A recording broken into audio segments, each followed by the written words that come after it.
We have to step aside and more qualified and bona fide leaders step up from the masses of our people, and then we get faster progress. We get more results.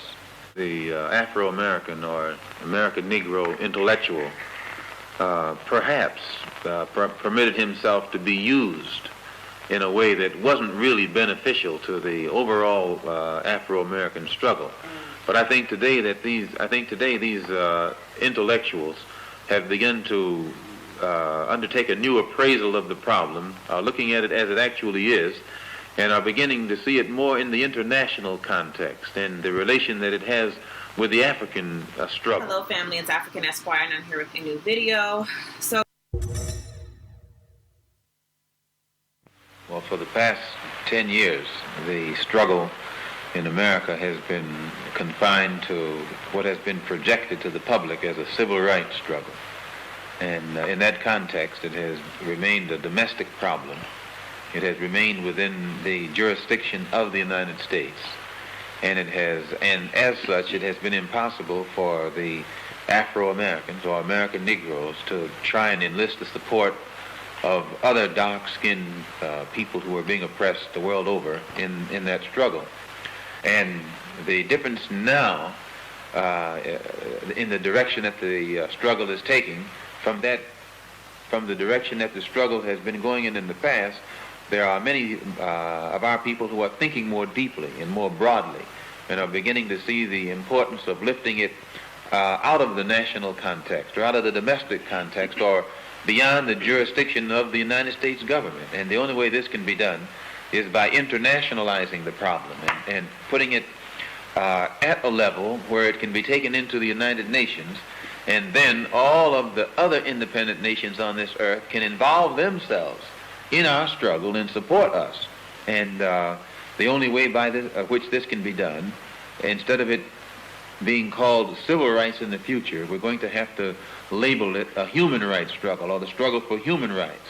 And as such, we can then take it into the United Nations through the avenues that have been set up by the United Nations Commission on Human Rights. We can take our problem before the United Nations in the same manner that the problem of South Africa, Angola, Mozambique, Hungary, the Arab refugee problem, it becomes a world problem. And as a world problem, then the Afro-American or the so-called Negroes equal results, because it's not left up to the one who's responsible for it anymore, but it's put at a level where the whole can see that our plight is wrong. It stood in our path in the past. It also makes a difference in the leadership. Those who have been posing as leaders of our people in America in the past, they can pose on this local stage where Uncle Sam is the master of the show and can prop them up and make them look good or make them look better than they actually are by giving them token gains and building them up an image. But when they step onto the international stage or the world stage, then Uncle Sam can't prop them up anymore. And their ability or lack of ability becomes exposed.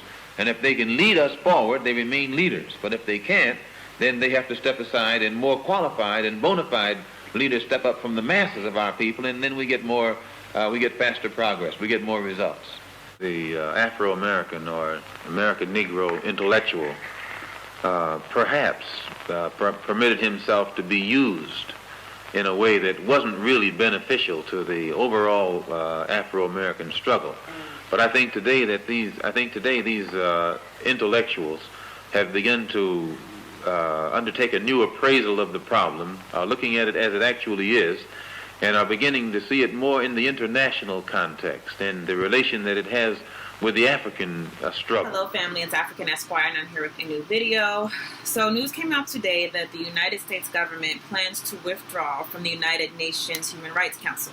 Now if you're wondering what is the Human Rights Council and why is that relevant to us, many of you might remember that Malcolm X was an avid supporter of Africans in America petitioning the United Nations in order to get recognition for the human rights abuses being done to Africans in America. And the body that he wanted to petition was, back then it was called the United Nations Commission on Human Rights, but now we call it the United Nations Human Rights Council. So just to recap a little bit about Malcolm and why this was his strategy. at that time, a lot of African nations had recently gotten their independence. They were also newly independent and didn't have as much neo-colonial forces keeping control of the economies of these countries. So at that time, it seemed reasonable when you see different countries getting their independence, different revolutionaries who were running these countries. And when I say revolutionaries, I mean people like Nkrumah and people like Toure. When you see all of this happening in the continent, it made sense that the Africans in America recognized that these states were independent and free, and therefore could possibly back them in order for the United States, for Africans in America to get their petition put into the United Nations. So at that time, that was his strategy. You had all of these liberated countries. Neocolonialism was not yet the dominant force in the continent of Africa, but at that time, Europe was scrambling to figure out how to regain control of Africa after colonialism had ended. So Malcolm had actually traveled to Africa and got the promise from a number of African countries that they would back him up if he took the grievances of the United States to the United Nations. Now, that is not necessarily going to work today for a number of reasons. As I said, at that particular time, whenever the countries were liberated or countries were independent, a lot of them were not being ran by neo-colonial forces. A lot of them were newly independent, and while the countries in Europe were fighting to maintain control of those countries, they weren't so efficient yet. So we know today, for example, if a country in Europe wants to retain control of an African country, so we'll say retain control of Guinea, a lot of times they'll have a leader of the country who is picked by the West, and they will be communicating with those leaders, and they will be making deals with those leaders behind the backs of the citizens. So the citizens have no idea what's going on. They do not know when these United States companies or European companies are meeting with their elected officials. So this process is completely off the radar. And that is why it's so efficient, neocolonialism, because it is off the radar and not a lot of people can figure out exactly what deals are happening, what countries are involved, what businesses are involved. I mean, even for Boycott Togo, as some of you might know, we're trying to create a boycott of Togo in order to bring attention to the fact that not boycott Togo, boycott France. We're trying to create a boycott of France to bring attention to the fact that the French government is the government that's really backing the dictator in Togo who is oppressing his citizens. But even with something like that, it's very difficult to know exactly what corporations to boycott because so many corporations are completely hidden from our view. We can't call them out. We can't figure them out because all of this stuff is done in meetings that are completely unknown to the public. Now, because of this and neocolonialism's efficiency, and because the West has managed to wipe out African leaders who are revolutionary, we are in a position today where we are essentially without a liberated Africa. So Malcolm's strategy would not work in the sense of Africans in America getting African countries, most African countries, to back us, because a lot of these countries are have leaders who are in place that were placed there by the West, and so they are essentially controlled by the West. They are puppets of the West, similar to how a lot of Africans in America, we have leaders who are said to be people who speak for the whole black community, said to be people who want to distinguish universities, and we should listen to their opinions because they know what's good for us. It tends to be that the people who get to these high positions, the people who have big positions in corporations, the people who try to speak for us the most and are given the platform by CNN or given a platform by MSNBC or Fox News or whatever, these people are always chosen by the power structure.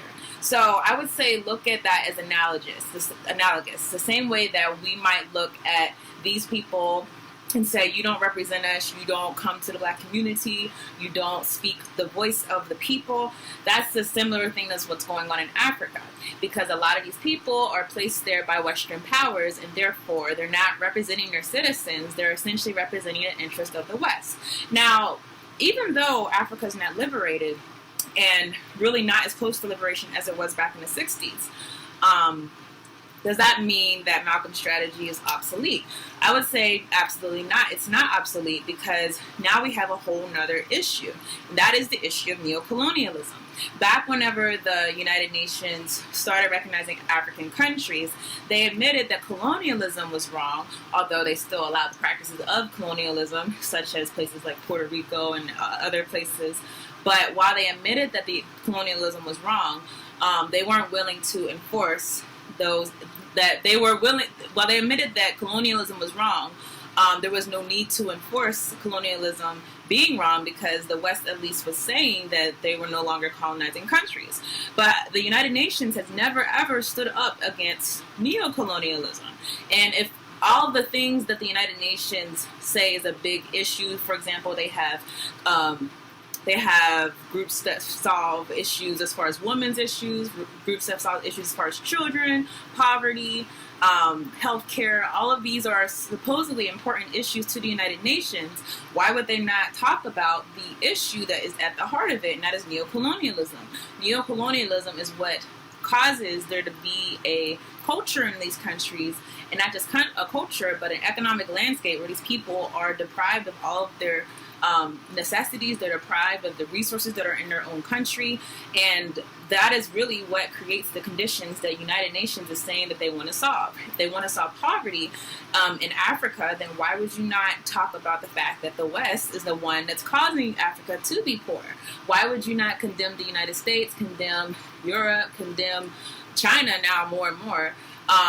Why would you not condemn those powers as doing something illegal? So that's the problem with the United Nations right now. They don't recognize neocolonialism as a force, as an economic force that is causing people to live in these conditions. They would rather talk about the conditions that are created.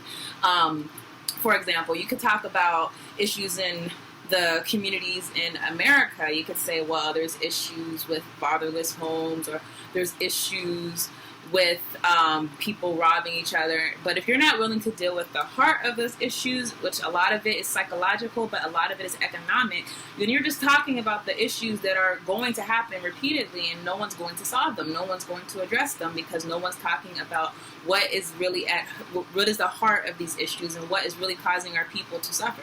So now here are some reasons why this United Nations ruling or their decision is still dismal, because I do think that Africans internationally, we have an opportunity to organize ourselves in such a way that even though the United Nations has basically said they're not going to be a system of force, because let's be serious, a lot of the countries that are in the United Nations and the most vocal countries are the worst human rights abusers. So even though they're not going to condemn themselves and prosecute themselves, we still have an opportunity, especially with social media, especially with information, to publicly condemn them and condemn them as one force. So it is dismal that the United Nations has lost the United States as a party inside of their commission, because if we don't have one of the worst human rights abusers in the commission, how do we get these issues addressed? How do we bring them to the forefront when the United States is incarcerating millions of African people in America, and then the United States goes in other countries and commits total sabotage on those economies, whether it be Haiti, whether it be different African nations. The United States is the worst imperialist, and China is coming right up behind. So an article was published by Bloomberg about this issue says that the Trump administration plans to announce its plans to withdraw from the United Nations Human Rights Council on Tuesday, making good on a pledge to leave a body it has long accused of hypocrisy and criticized as biased against Israel. So I'm going to stop right there. Obviously, this is the whole statement just doesn't make sense. Number one, I don't know of the United Nations Human Rights Council being biased against Israel, because if anything, Israel has been allowed to exist on someone else's land, taking someone else's land and basically committing genocide on those people. So I don't know how in the world that you have gotten this idea that the United Nations is biased against Israel. If anything, they're biased for Israel, because really all of the actions that are being committed by the Israeli government against the Palestinians, and not just against the Palestinians, but against many African African people. There have been African people that have immigrated to Israel and are facing deportation. There have been African people that have immigrated who would like to immigrate to Israel. There's a Ugandan group of Jewish people who are asking for recognition of their Judaism as Judaism, and Israel has said, we're not going to recognize you as Judaism, because essentially that would let the Ugandan Jews have access to the land that they claim is theirs. So they're very biased for Israel, and the fact that they're not calling out all of these human rights atrocities, the people, the thousands and thousands of Palestinians that are being killed by Israeli forces, obviously the occupation, the inhumane treatment, the disgusting things that have been done to the Palestinians and to Africans and anyone really who is not of European Jewish descent who tries to claim rights to that, to the Israeli homeland.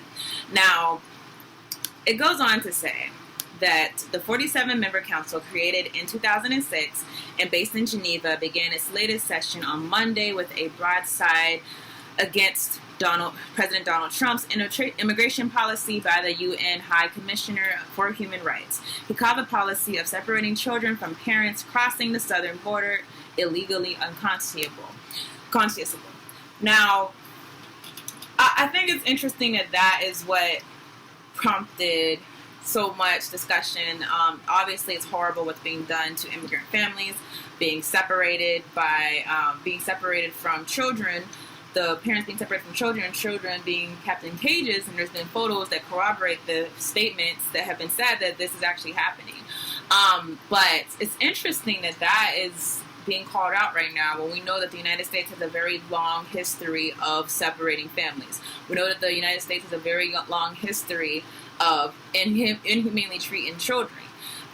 The foster system has a long history of separating families of African descent. The prison system has a long history of separating families of African descent, but also of unfairly imprisoning parents and children. I mean, just recently we're starting to get some type of juvenile reform, but still a lot of juveniles are kept inside of these systems and being treated as adults, even though they don't have the mental capacity to act as an adult, to think as an adult, to do anything that an adult, any responsibility that an adult would have to this country. So to treat them as an adult, totally denies their capacity and totally disregards their biological state.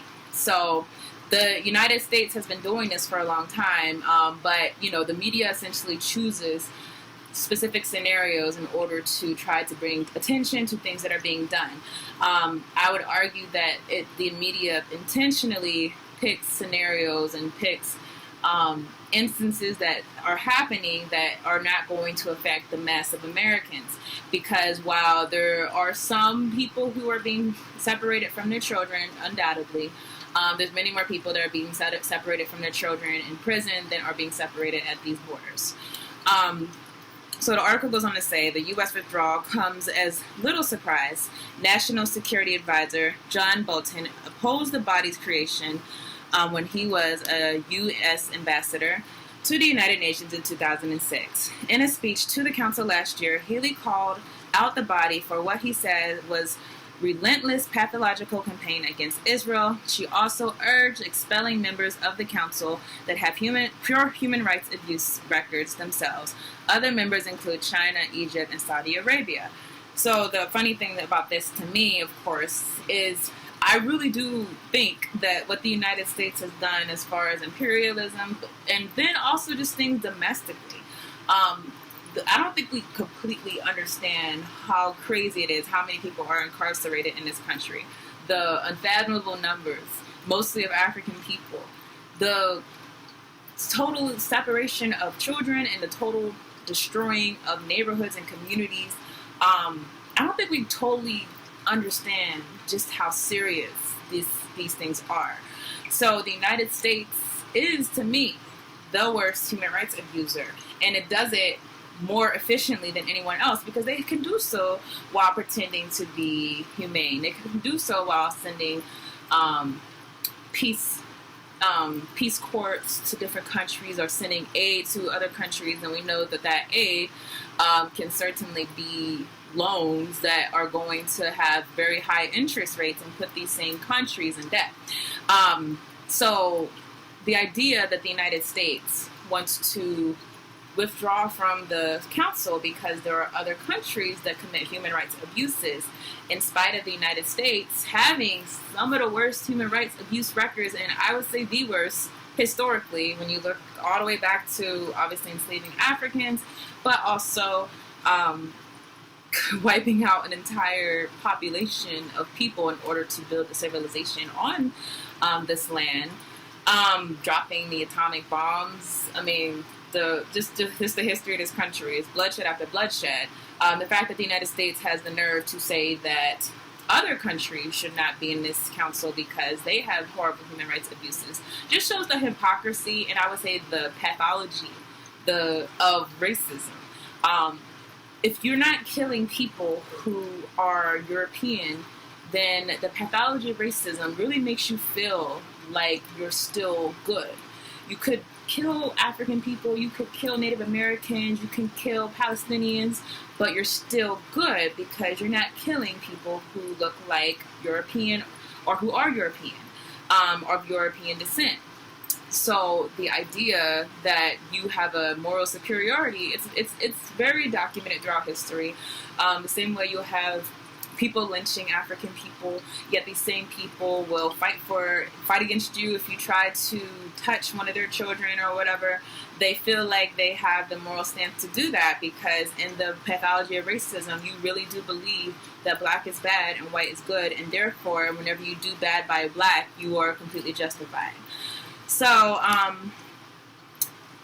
lastly, the article says that the Trump administration's withdrawal is a sad reflection of its one-dimensional human rights policy. Defending Israeli abuses from criticism takes precedence above all else. Human Rights Watch Executive Director Kenneth Roth said in a statement, "Other governments will have to redouble their efforts to ensure the Council addresses the world's most serious human rights problems." So basically, now that the United States has withdrawn from the Council, you're going to have the country that is so self-righteous and wants to basically be involved with defining what is wrong, what is a human rights abuse. Well, they're not going to be so active anymore. And undoubtedly, whenever you have people who live in those countries and reside in those countries bringing the abuses of the United States, so for example us, to the attention of the United Nations, the United States has more of a reason to essentially ignore the rules of the United Nations. Now, I'm sure this will just be a matter of an administration change, as most things are, which is why you shouldn't get too wrapped into the things that happen in Washington politics, at least, because those politics tend to go one way quickly and go the other way quickly, which is why you shouldn't put all of your money and all of your chance of liberation into litigation or policies, because those policies are easily reversed with an administration change. But at the same time, it is concerning if we are going to move towards the dream of Malcolm, and that is to organize African people to bring the charges of the United States against the United Nations. But it's not too concerning to me for a number of reasons. One, even if the United Nations was inside of the Human Rights Council, even African people getting together to bring those charges to the United Nations, I don't think that would have too much of an effect as far as the United Nations actually acting on the charges. However, for people who look like us in the United Nations, that could have an effect, and that could have an effect of people being able to call out the United States whenever the United States wants to point the finger at them and say that they have bad human rights atrocities. It's just as powerful to say, well, you have bad human rights atrocities, so you should be able to treat your people better, and then maybe we'll treat our people better. So that's where the power lies, and I think that the power would lie more so in education and inside of organization, organizing Africans, African governments, African people, African organizations to understand our human rights and understand that we should be calling out the United States for their human rights. And I really think that an ideological campaign waged against the United States media that said that they're so liberal or progressive, but they're quickly turn a blind eye to neocolonialism and different policies of countries in Europe, waging a real educational campaign in order to organize resistance, that can ultimately have the real effect. Maybe not getting the United Nations as a body to go out and say and condemn the United States, or actually not just condemn the United States, but act on their condemnation of the United States. but actually getting African people and other people of color who have been victims of imperialism and colonialism to gather together and understand that the abuses of this country and of European countries are so atrocious and yet so hypocritical as far as what they say that they stand for.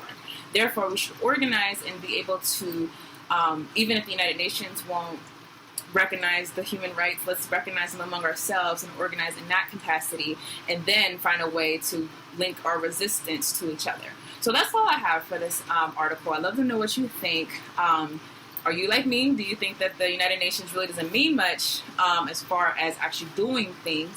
But that doesn't diminish the importance of the United Nations, because, again, it is useful to have standards, human rights standards that should be adhered to, but also to bring education to the people about the fact that the United States is in complete violation of many human rights abuses or human rights treaties that they have signed themselves. So that's all I have, and I'll see you on another video.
You want to support Roland Martin Unfiltered? Be sure to join our Bring the Funk fan club. Every dollar that you give to us supports our daily digital show. There's only one daily digital show out here that keeps it black and keep it real. It's Roland Martin Unfiltered. By going to RolandMartinUnfiltered.com, you can make this possible. All right, folks. This is the year of return, 400 years in August, when 20-odd Africans first arrived on the shores of Virginia. And today, I attended the media announcement of HBCU Africa Homecoming. And what this is connecting HBCUs with the continent. And so we covered the whole event. After we finish today's show, we're going to live stream that whole event so you can see all the different comments that folks had to make there. But I have to speak to this. And there was a sister who's the ambassador of the African mission here.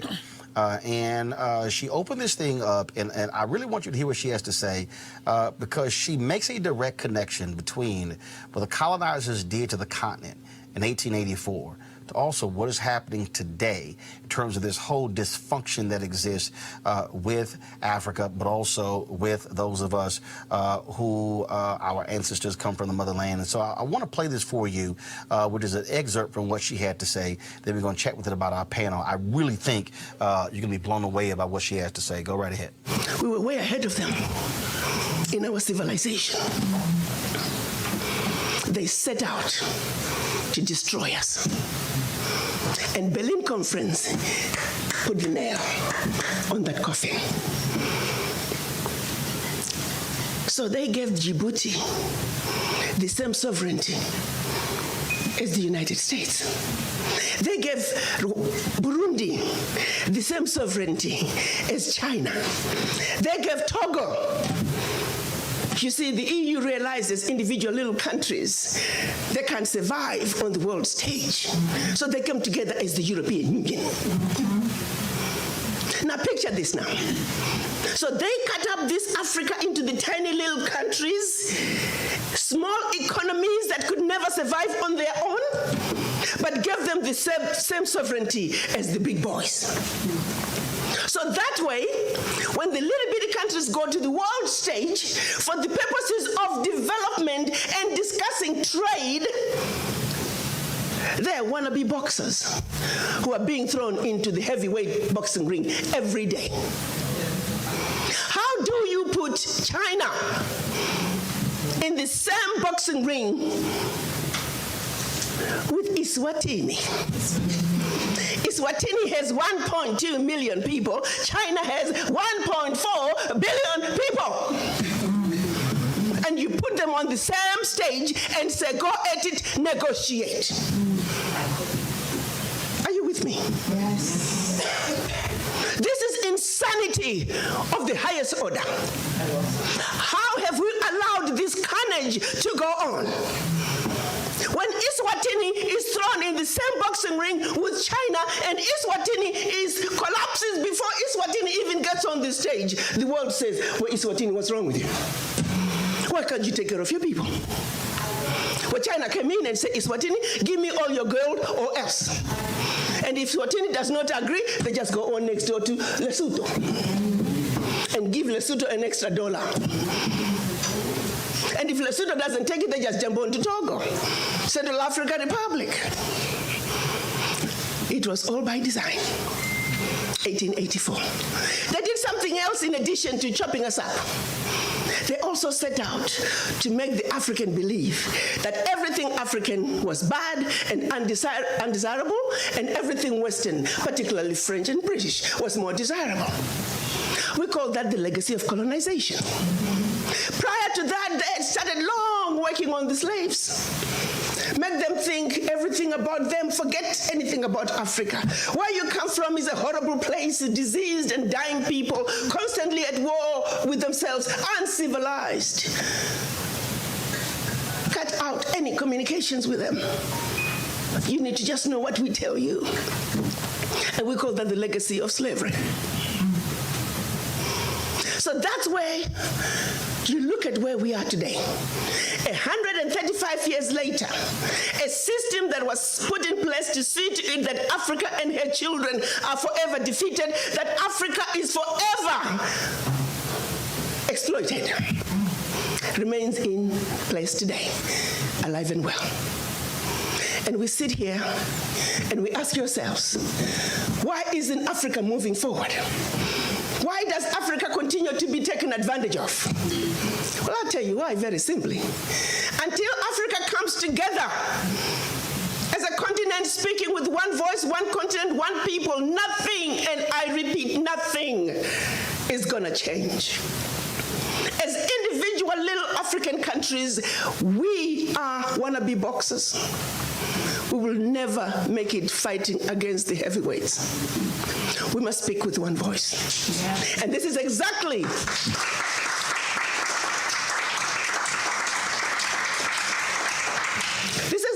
what our Pan-African leaders wanted to see happen in 1963 when they came together in Addis Ababa, Ethiopia. They clearly stated that Africa for the Africans at home and abroad, and that African Union was now.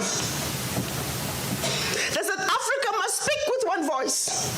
It is the only way for Africa to take its rightful place on the world stage. Sadly, when they went to Addis Ababa in 1963, they were divided. We had two factions, the Casablanca group and the Monrovia group. The Casablanca group were saying Africa for the Africans at home and abroad, and African Union now. This was Ghana, Guinea, Mali, Egypt, Morocco, Algeria, and Tunisia. Only 7. The other 25 of the 32 who attended were the Monrovia group. They were the nationalists. They said, let's go slow. Let's kind of wait on this Pan-African thing. 55 years later, 56 this year, we're still going slow. As if it wasn't bad enough that we were divided up into the tiny little countries that we are today. The gift that Berlin Conference gave us. One other thing that France did between 1958 and 1961 in the name of giving us our independence as African countries. France forced the Francophone, and I hate that terminology. There is no such thing as Francophone, Anglophone. They made it up. But for the purposes of communication, I will use that. 14 of those countries, they said, in order for you to get your independence from us, you must sign this document. You thought they could have found a better name for the document. The document was called the Pact for the Continuation.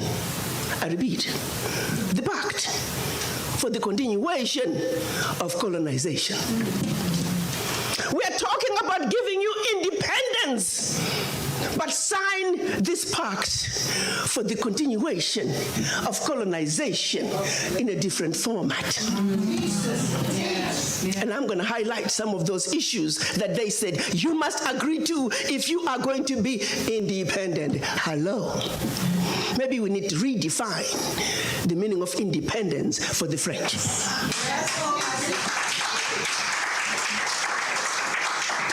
First, France said, you see, you monkeys, you don't know how to manage your money. We're going to demand that you deposit 85% of your bank reserves with the French Minister of Finance. Under the French Central Bank, under the control of the French Minister of Finance. France is then going to take your 85% bank deposits from each and every one of you. Deposit those funds in the French stock market under the French name. And you may or may not know the returns. Today, as we speak, the latest figures are saying for every 14 billion that France invests in the stock market from Africa, they are realizing upwards of 300 billion in return. Every year, year in, year out, because of these deposits from the African countries, France is taking out of Africa over $500 billion. Now figure it out. For every 14 billion, the returns on the investment are over 300 billion, and they are taking over 500 billion. So in actuality, France is taking out of Africa trillions of dollars year in and year out from us poor people, Africans. Back to the pact. So should you want to access some of your money that you have deposited with France, you have to submit your country's financial returns. And if approved, you get to get it as a loan. You can only access up to 20% of your money year in, year out as a loan at commercial interest rates. Your own money. As if that was not enough. They said all your minerals discovered, yet to be discovered, all your oil discovered, yet to be discovered. France and French companies have the first right of refusal. If there's anything left over that the French companies do not want, your people might have. To this day. They said you will only use the currency that we created for you because you're special Africans. We call it the CFA. There was the Central African CFA and the Western African CFA, same animal. And that France is the only one that can print it for you. 1958. Fast forward. They're still printing it for us. And if you start misbehaving, they just stop printing your money. And your country's in trouble. They also said your language of instruction shall be French, whether you like it or not. That France will have military presence in your country, that your military can only be trained by France, that you can only buy military equipment from France, that you cannot have any military alliance with your neighbor, and that in the event of war, your allegiance is only to France. And furthermore, because they have military presence in your country, they can invade you without notice should they feel that the interests of France in your country are being violated. Teach, sister, teach. Speak on, sister. Fast forward, 2019, nothing has changed. The same people who have the audacity to tell us that we are poor countries, they are taking trillions out of Africa every year. And what is the African doing? Like an obedient, programmed black man, we just give in. We know the facts, but we just do nothing about it. Now, you have to say some of the fears are real, because if France that has sold you inferior equipment to theirs, France that has trained your military to be inferior to their military, they're now in your country. They can invade you. They have the permission to do so. They can destabilize you. And then one might say, why is it that African leaders haven't done anything about this deplorable situation? Well, let me tell you, my brother and sister, they have tried. Documented to this day, 22 coups where leaders were assassinated. France had something to do with it. The first 7, when they decided they were pulling out of the CFA and that they're going to print their own money, they were assassinated. Every time an African leader has tried to do what's best for their country, they were assassinated. Majority of them aided by France. It's a known fact. And then others, they were just mercenaries who felt that when there was a natural resource discovered in one country, they wanted to create a coup. So while the country is thrown into a civil war, they're siphoning the natural resource. We know of one particular story that had we not known about it, it would have been, oh, there we go again, the Africans. In about 25 years ago, a group of young, rich white kids were having fun in Cape Town. They found out that there was oil in Equatorial Guinea that had just been discovered, and they wanted it. So they set out a plan to have a coup in Equatorial Guinea. So while the Guineans are busy fighting a civil war, they will be siphoning the oil. But they made one mistake. There were 2 planes. One was to leave South Africa, stop in Zimbabwe, pick up more ammunition on their way to hunt in Equatorial Guinea. Another plane was taking off in the Caribbean that had this puppet diaspora who was supposed to be the next president. Mugabe wondered why such young people needed such powerful ammunition to go hunt in Equatorial Guinea. In doing his research further, he found out that this was a coup in the making. He allowed them to land in Zimbabwe. They loaded their plane, and just before takeoff, they were all arrested. The ringleader of that group was none other than the son of the former Prime Minister of the United Kingdom, Margaret Thatcher. She had to fly to Zimbabwe and paid handsomely to get her son out. The last one of those prisoners left Zimbabwe about 6-7 years ago. Had these young people succeeded, it would have been another coup. There you go, the Africans again. Such, my brothers and sisters, is the story of your Africa. They don't do coups anymore. They simply create instability. So when you hear of an instability in an African country, ask yourself, what is really going on? Because what they are telling you is really going on is just a shiny object. The real issue is over here. And you need to stop before you start being used as an instrument of your own self-destruction.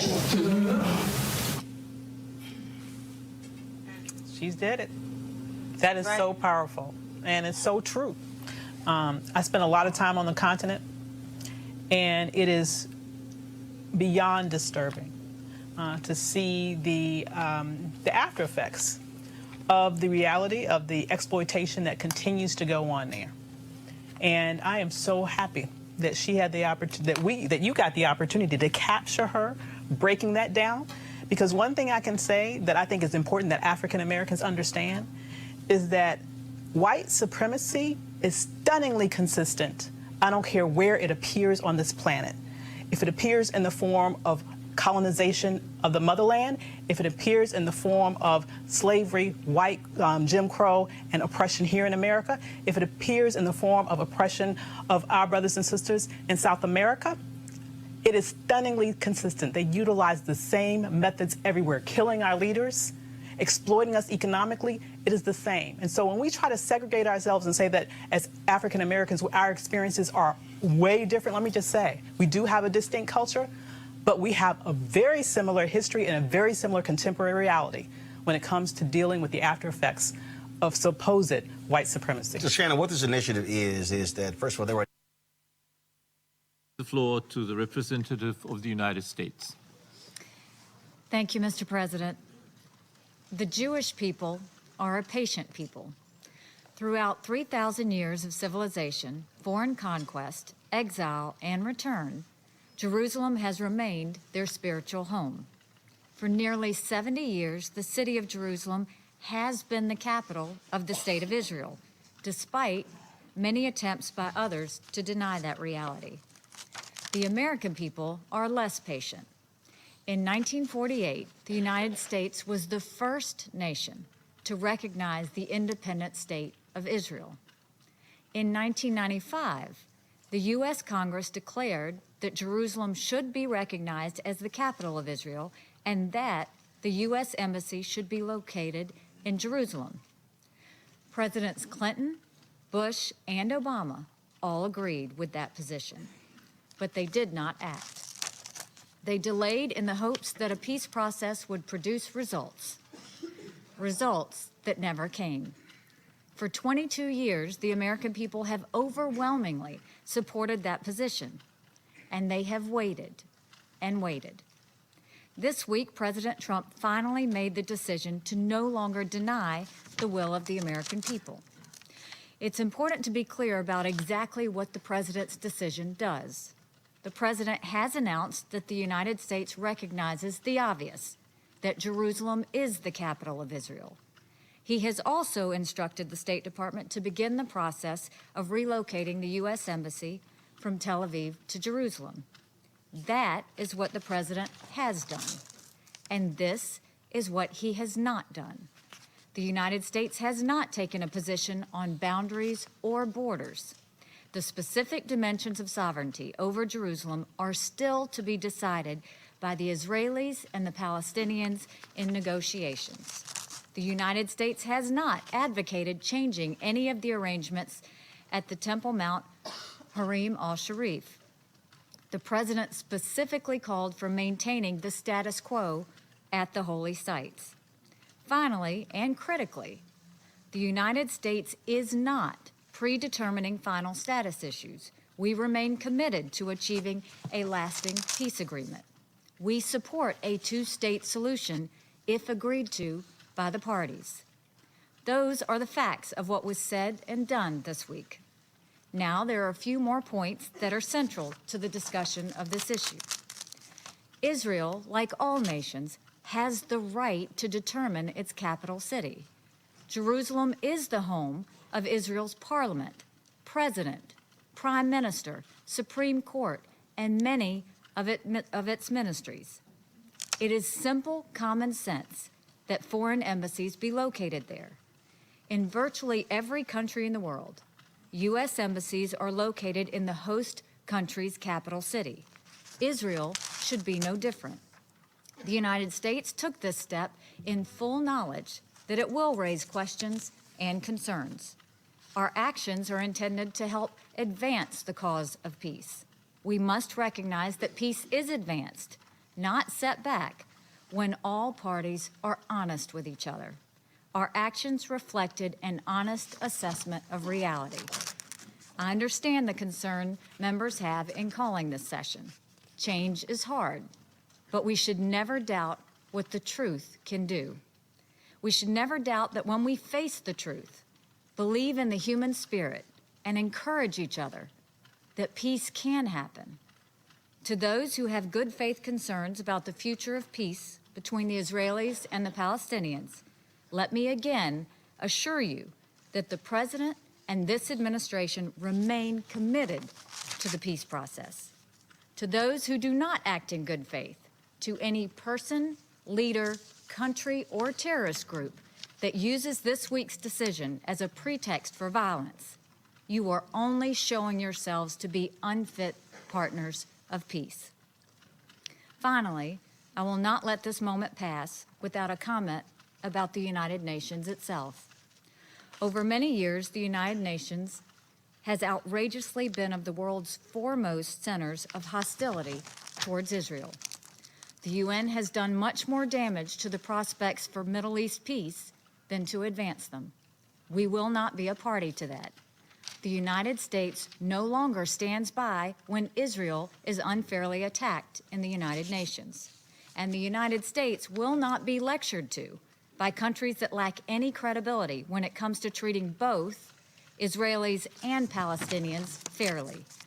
It is no coincidence that the historic peace agreements between Egypt and Israel and between Jordan and Israel were both signed on the White House lawn.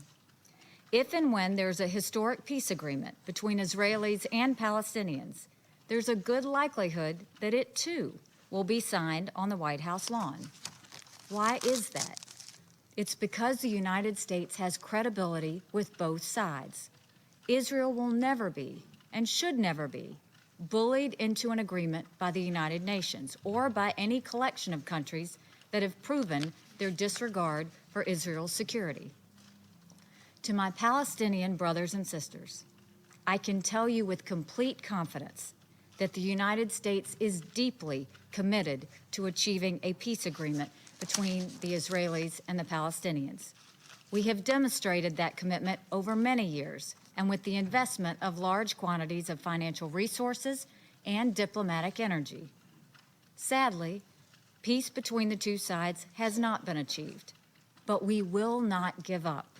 Our hand remains extended to you.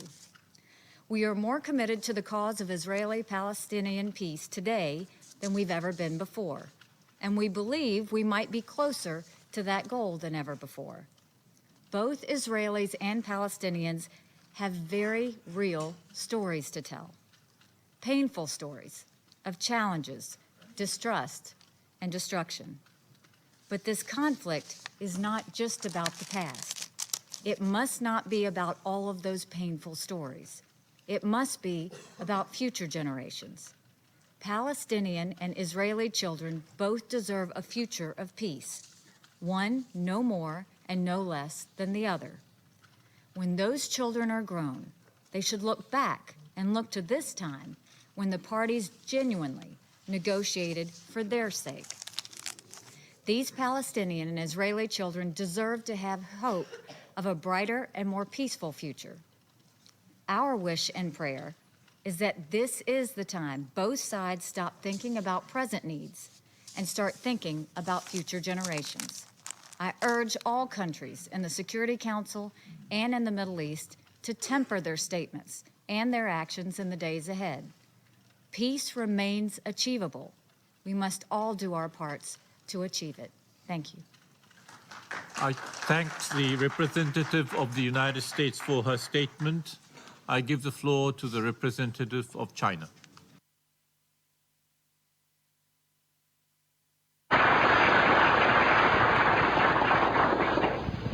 Minister Malcolm, I'd like to know why you place so much emphasis on calling the freedom struggle among Afro-Americans in this country a struggle for human rights rather than civil rights. Well, most of our people don't even know the meaning of civil rights, and by not knowing what it is they're actually trying to get, it has eluded us for the past 100 years. Civil rights is supposed to mean citizenship. When you have civil rights, you have citizenship. When you have citizenship, you have civil rights.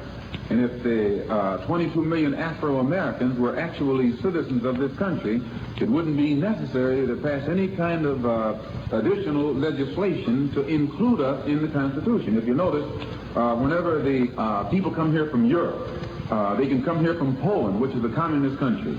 They don't need any legislation to make this Polish person a citizen. They don't need any additional civil rights legislation to make the refugees from Hungary who come here citizens. They don't need any additional legislation to make anyone who comes to this country a citizen. But when it comes to the rights of the black people who are the descendants of slaves, then immediately new legislation is necessary. So this right here implies that when the Constitution was written, in some way or other, it must have excluded those of us who were slaves at that time. And because we were excluded from the Constitution when it was originally written, today they have to amend it in order to include us. But if you notice, the Civil War didn't include us in the Constitution. Had the Civil War Constitution, we would be citizens today. Had the amendments even to the Constitution actually included us, we would be citizens today. If the Supreme Court desegregation decision way back in 1954 was sufficient to include us into the jurisdiction of the Constitution, all of our problems would be solved today. So there's something about civil rights that makes it almost impossible for us to get it. So you have to know the difference between civil rights and human rights.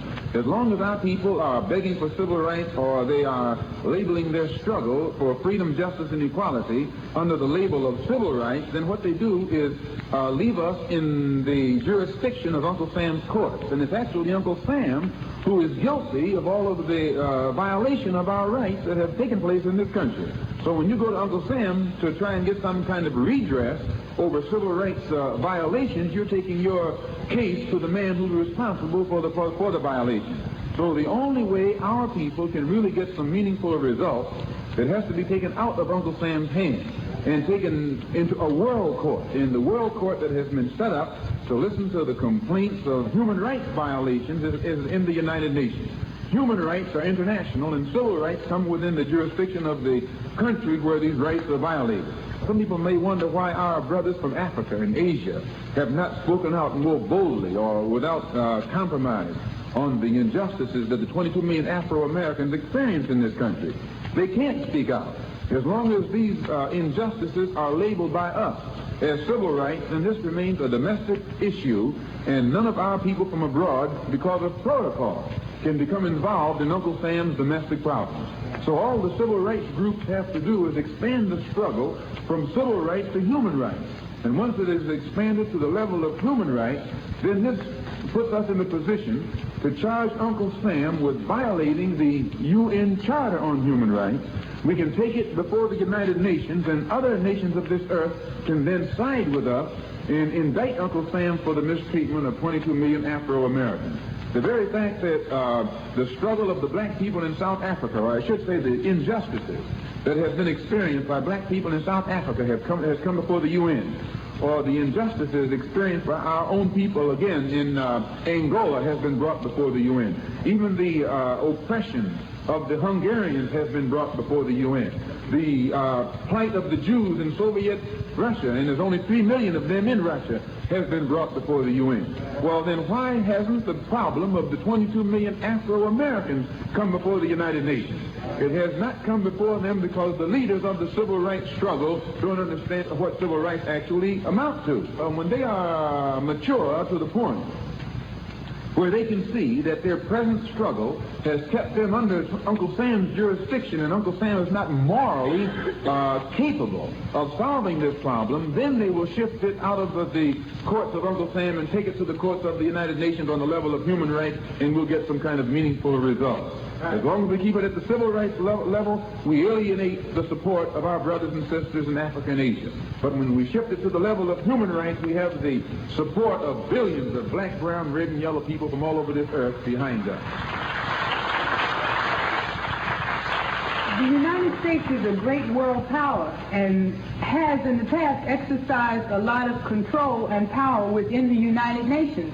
So how can you expect to wage a successful battle against such a powerful country in a world court? Well, whenever you believe in what the United States has taught us concerning democracy, which means one voice, one vote, this is good, because in the present world setup, world governmental setup, as is represented by the United Nations, each country there has one vote, which means that no matter how wealthy a nation is, it only has one vote. And no matter how poor a nation is, it still has one vote. So the ballot actually equalizes the poor man and the rich man.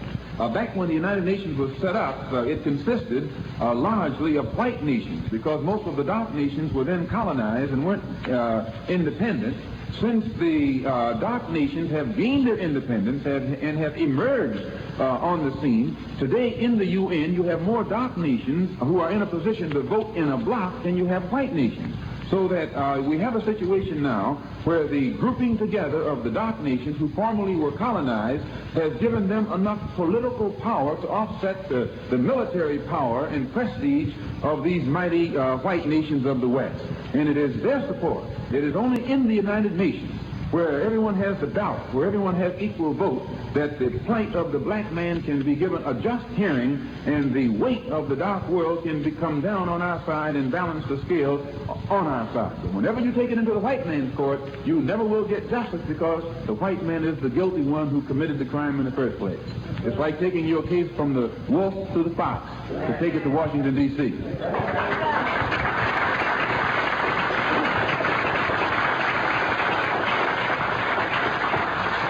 I don't think I wholeheartedly go along with that, Mr. Malcolm. I have some appreciation for your discussion as regards to the human right and the civil right. But here in America, as a band of Negroes, I think the most progressive thinking that we could possibly attain is civil rights. This is the thing that we want. This is the thing that we hope to get. This is the thing that we're going out to fight for. Without our civil rights, the human rights and the rest of the elements are non-entities as far as human rights come before civil rights.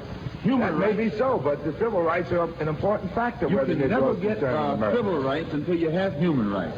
Human rights represent the right to be a human being. Whenever you are respected and recognized as a human being, your civil rights are automatic. But if we get civil rights, we are human beings. No, you have to get the recognition of human rights first. This is why people can come here from Africa and Asia and immediately are able to benefit from what the Constitution stands for, because they are recognized as a human being when they touch the shores of North America. But the black people in this country, all of our human characteristics were destroyed by slavery. Our language was destroyed.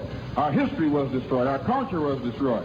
And then the white man taught us that we were savages in the jungle and living at a subhuman level. And for this reason, when they put the Constitution together, they classified our people as 3/5 of a man, which meant subhuman, not a complete human being. And once our human characteristics were completely destroyed, this gave them justification for treating us like we were animals. And it also justified their selling us from plantation to plantation like you sell a horse and a cow and a bag of wheat. Why, George Washington himself historically is on record as having sold or having traded a black man for a keg of molasses, which shows you he didn't regard that black man as a human being. If the black man's human rights had been respected, he never could have been a slave here in America. And if his human rights had been restored by the Emancipation Proclamation, automatically we would have been citizens right after the Civil War. So we must be regarded as human. Our human rights must be respected before we can ever be regarded as citizens and our civil rights be respected.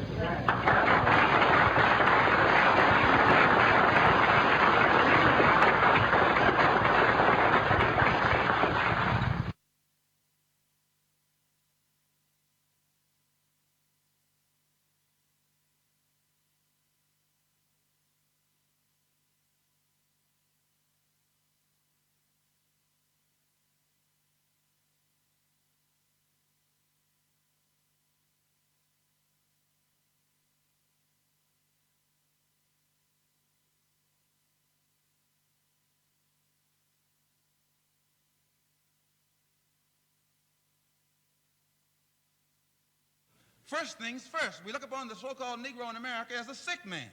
When a man, you may say, well, what do I mean sick? If a man has forgotten his name, he's a sick man. They call that amnesia. And if you go to the so-called Negro here in America and ask him his name, he doesn't know it. If a Chinese person came through that door and I asked him his name and he said his name was Patrick Murphy, you'd know he forgot his own name and has picked up an alias somewhere.